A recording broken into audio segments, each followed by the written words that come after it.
নমস্কাৰ ছাত্ৰ ছাত্ৰীসকল ষ্টাডি উইথ লিজা নামৰ এই চেনেলটোলৈ তোমালোকক স্বাগতম জনাইছোঁ। আজি আমি শংকৰদেৱ শিশু বিদ্যা নিকেতনৰ ক্লাছ 7ৰ the miller of the Dee নামৰ কবিতাটো পঢ়িম। প্ৰথমে আমি এই কবিতাটোত থকা টাইটেলটো চাব লাগিব, the miller of the D, আৰু এই টাইটেলটো আমি ভালদৰে বুজিব লাগিব। মিলাৰ মানে হৈছে এনে এজন মিলৰ গৰাকী।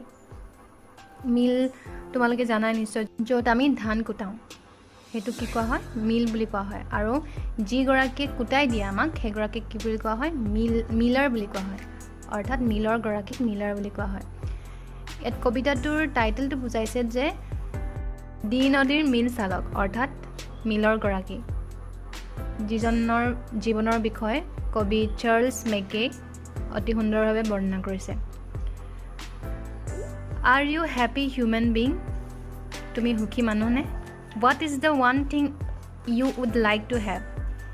এনেকুৱা এটা কি বস্তু যিটো বস্তু তুমি তোমাৰ জীৱনত বিচাৰা, জীৱনত পাব বিচাৰা। If you got it, how happy would you be? আৰু তুমি যিটো বিচাৰা সেইটো যদি তুমি জীৱনত পোৱা, তুমি কিমান সুখী হ'বা। প্ৰথম ষ্টেঞ্জাটোলৈ মন কৰা। There dwelt a miller, hale and bold, beside a river Dee.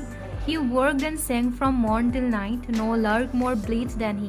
And this the burden of his song forever used to be. I envy nobody, no, not I, and nobody envies me. প্ৰথম ষ্টেঞ্জাটোত কৈছে যে, ইয়াত কোৱা হৈছে D নদীৰ ওচৰত এজন স্বাস্থ্যৱান সাহসী মিলাৰে বসবাস কৰিছিল।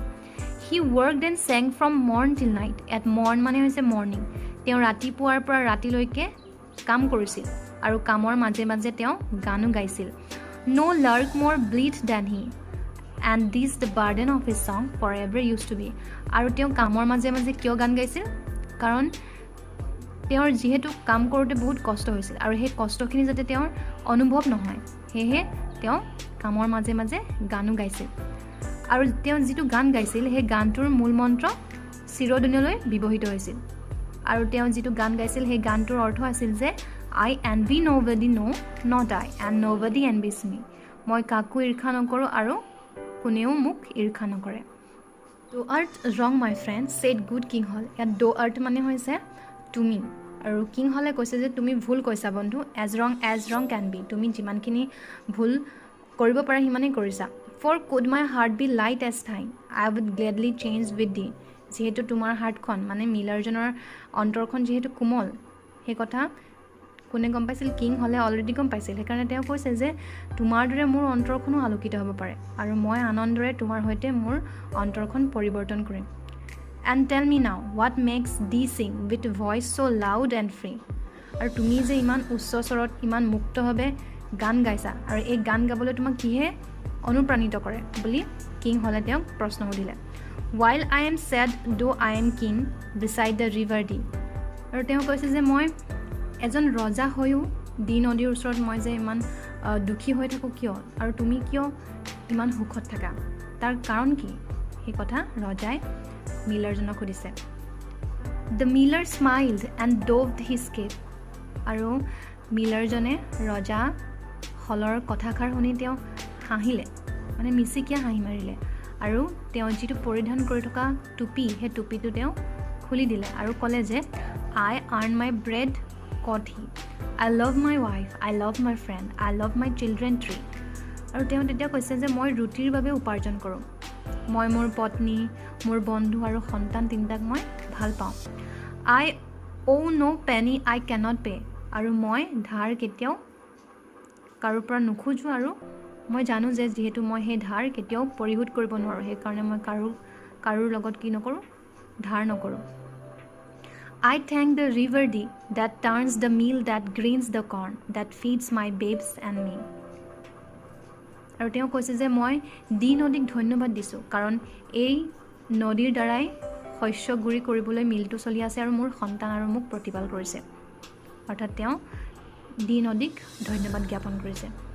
Good friend, said Hall and sighed the while. মিলাৰজনৰ কথাষাৰ শুনি কিং হলে অলপ সময় হুমুনিয়াহ কাঢ়ি তেওঁ কৈছিল যে ভাল বন্ধু, ফেয়াৰৱেল এণ্ড হেপী বি।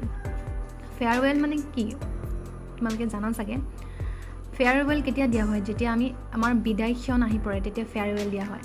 আৰু ইয়াত শব্দটো এইটো কাৰণে ব্যৱহাৰ কৰিছে কিং হলে যেতিয়া তেওঁৰ পৰা বিদায় মাগিছিল মিলাৰজনৰ ওচৰৰ পৰা তেতিয়া সেইকাৰণে এই ৱৰ্ডটো ব্যৱহাৰ কৰা হৈছে ফেয়াৰৱেল বিদায় এণ্ড হেপী বি আৰু সুখী হোৱা বাট say no' more if does be true that no' one envies thee আৰু তেতিয়া কিং হলে তেওঁক উপদেশ দি কৈছিল যে যদিও তুমি সেই গোৱা সেই গানটোৰ অৰ্থবোৰ যদি সঁচা হয় তথাপিও তুমি এইবোৰ আৰু নক'বা ডেট ন' ওৱান এনভিজ দি যে তোমাক কোনেও ঈৰ্ষা নকৰে cap is worth my crown thy mill my kingdom's fee মোৰ ৰাজমুকুটতকৈও তোমাৰ মৈদাৰে আবৃত সেই টুপিটো বেছিকৈ মূল্যৱান আৰু তোমাৰ যি মিলৰ যি মূল্য সেই মূল্য মোৰ ৰাজ্যখনৰ দৰে সমান Such men as though are England's boast, O miller of the day আৰু তোমাৰ দৰে এনেকুৱা লোক ইংলেণ্ডৰ বাবে গৌৰৱ সেই দীৰ মিলৰ মালিক বুলি তেওঁ